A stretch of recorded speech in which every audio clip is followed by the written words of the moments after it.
In Martin Luther King Jr.'s speech, he went over many different rhetorical devices. And first off, starting with his opening statement of, "I'm happy to be with you." He's relating to the audience and welcoming them in as part of his speech. Later on, we see him go over different rhetorical devices. And the first one I'd like to bring up that I think Martin Luther King Jr. was very good at was parallelism.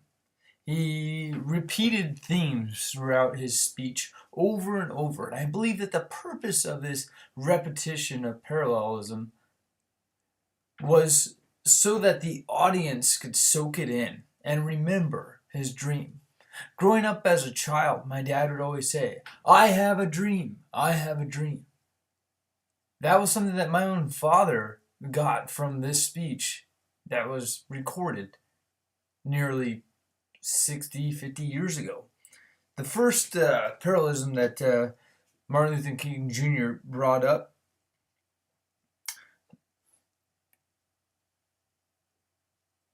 was 100 years later, that people will not be free or slaves.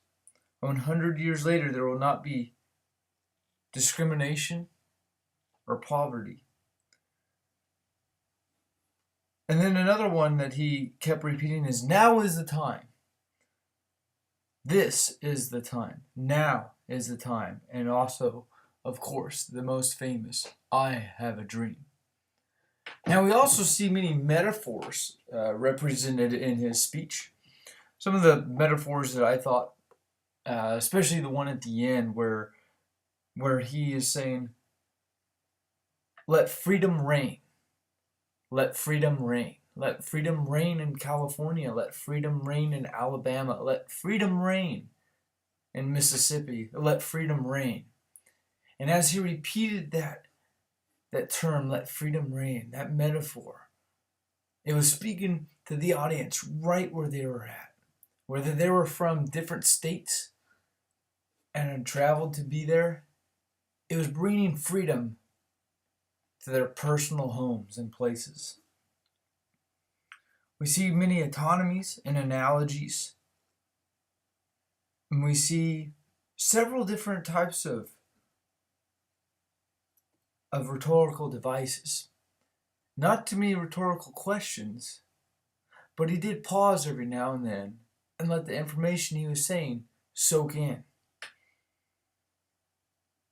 Speech was repeating themes of freedom and justice, stepping up to the plate, where one day there will be that promise, where there will be black kids and white kids holding hands together and playing together.